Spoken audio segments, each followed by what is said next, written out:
All right, so we are back at it. Trying to get out your Dark Eldar homestead. Let me get that hair off of my book. And sometimes in order to go in a proper distance correctly, you got to start at the end. So let's get down to the appendix here and talk about the Dark Eldar special rules. As I've been working on building my army, special rules are very important, and the special rules are what actually attracted me to the army. The reason why I like the Dark Eldar so much is because, well, hell, you know, they think of things completely different in ways of just looking at the entire universe. They're not particularly looking for conquest. They're just looking to keep the party going as far as they're concerned. Party's been going for quite a few millennia now, and there's no need to stop. Oh, that whole soul thing and not having a soul to really, you know, fend for itself kind of sucks. So they take the souls and spirits from others through agony and things of that nature. They have found that agony and pain are one of the best psychic emissions in the psychic world, and so they feed off of that as a vampire would to some degree. But we're going to start with the appendix here. Talk about some of the special rules, Dark Eldar special rules. Power from pain is changed a bit from last edition. I do know that much. Last edition, it was a bit more random. You had to actually do a bit more to get it.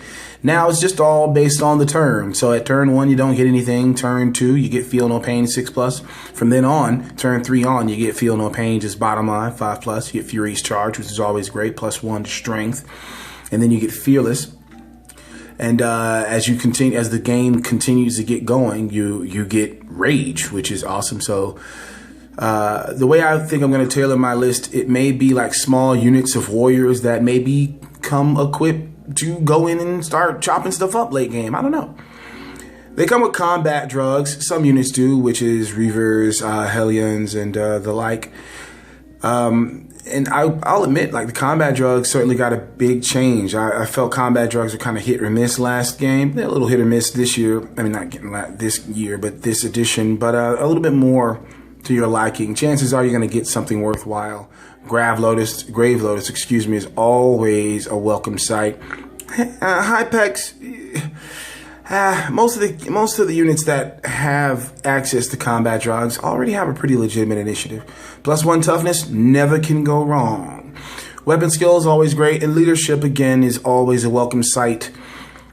Be really nice to have an entire unit of, like, you know, leadership 10 guys. Getting down to the special rules, the warlord traits. Again, I didn't really play too much in warlord traits. I sort of bowed out of the game in and around 5th edition. Played 1 or 2 6th edition games, but warlord traits were nowhere near as important as they have become. Rolling a 1, you're going to get Ancient Evil, which gives you fear in all the units within 12 inches of your warlord fear. That's kind of fun. Hey, why not? You know, Dark Eldar certainly are fear mongers in all types. Labyrinthine Cunning allows you to reroll night fights, seizing the initiative, and the ability to make reserve rolls. And again, not gonna, you know, destroy the game, but would certainly be nice if you got it. Soul Thirst, you get your warlord has Rage, the Rage special rule, which is still always fun. I believe you get another +2 to charge, which sort of makes up for the fact that your warlord. But chances are your warlord's gonna get Rage anyway in 6 turn plus, but it just allows you to get Rage just right out of the bat. Hatred Eternal.